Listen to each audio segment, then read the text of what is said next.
what's going on, everybody? It's Brandon, and welcome back to Marotta Media. This is my first review of 2023, so I hope everybody had a great and safe new year. And for my first review on YouTube of 2023, I decided to go over a movie that I have been anticipating, but it feels like a lot of other people are not talking about.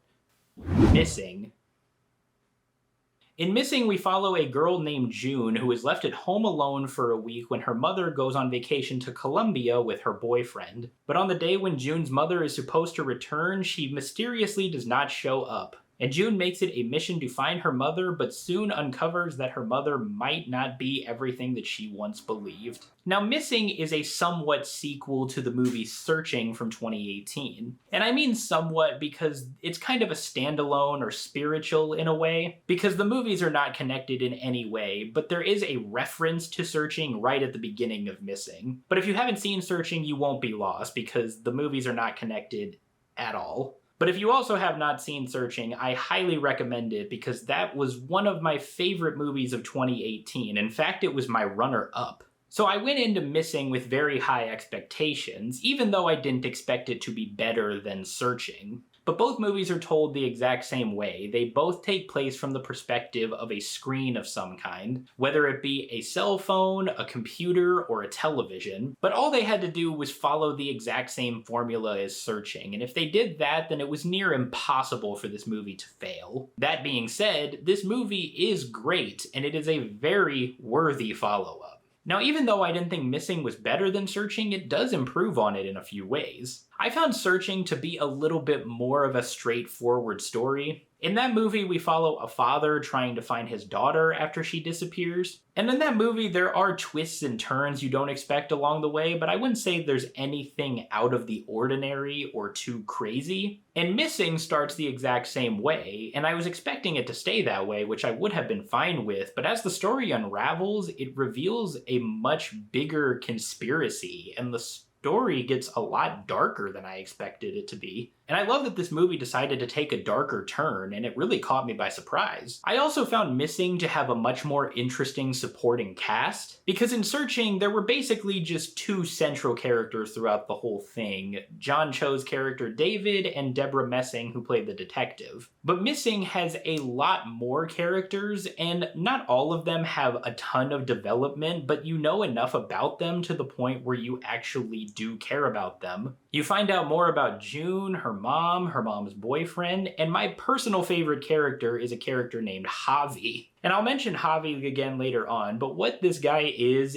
a Colombian resident who helps June, and he works for some sort of service online where you can get people to do things for you. And so June hires Javi to help find clues in order to locate her mother. And Javi is just an awesome dude. He's the kind of guy you would just want to sit and talk with for hours and be your best friend. I loved that character. But something else that really caught me by surprise about Missing is just how emotional this movie was. There were actually quite a few moments that choked me up, and I didn't expect that at all. And I think the biggest reason for that is that this movie's biggest theme is disconnecting from reality and taking those in your life for granted. Because it's established throughout the whole movie that June and her mother do not have the greatest relationship, and obviously once her mother goes missing, she freaks out, as any child would. And I think that that's something that everybody can relate to. Even though I have been singing Missing's praises, I did have quite a few issues with it as well. Some are bigger than others. The last few I'll mention are kind of nitpicky. But the first being, right at the beginning of this movie, it follows almost the exact same story beats as Searching. And I did get a little bit worried because even though I said if they just followed the formula of Searching, it would have worked, but I didn't mean beat for beat.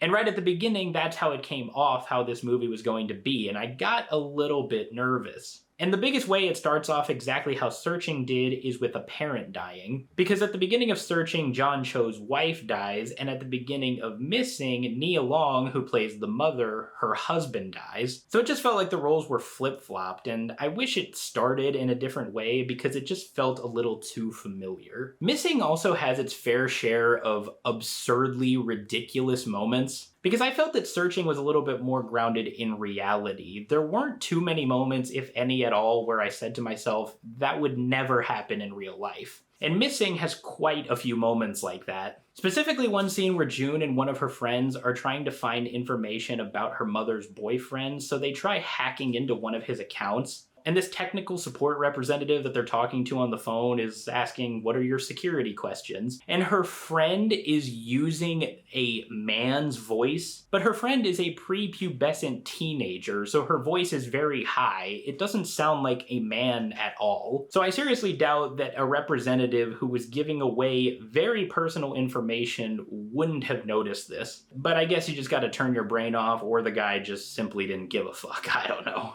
And like I mentioned earlier, I love the character of Javi, but the fact that he agrees to help June seemed a little too ridiculous for me. Because I thought to myself, there's no way that this stranger, who lives in a completely different continent, would help this girl find her mother. But I guess that goes to show just how awesome of a character Javi is. He's a dude who will do anything for you. And here are the nitpicky problems I had. This isn't a recurring thing, it only happens right at the beginning, but there is a sequence where the editing is so absurdly chaotic that it became distracting and kind of annoying. It takes place during a party sequence, so I guess that made sense, but I personally found it kind of obnoxious. And obviously when the news breaks that June's mother is missing, there are news reports about it. And these news reports you see on the television, on the computer, but the sets that they use for these news reports look so unbelievably cheap. It looks like something you would see on an amateur project at a high school. It just looked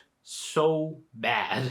Now, like I said, that's a very small thing. Other than that, it didn't ruin the experience or anything. I think that they could have just, I don't know, poured a little bit more money into that department, but whatever. Now, even though I did have quite a few issues with it, I really enjoyed Missing. As I said, this movie is not better than Searching. It is very close, surprisingly, but I still prefer Searching over this one. As I said, the story gets a lot darker than I expected it to be, and I was actually on the edge of my seat the whole time. Missing is a great movie, and if you have seen Searching and loved it as much as me, then you will absolutely love Missing. And overall, I would give Missing an 8 out of 10.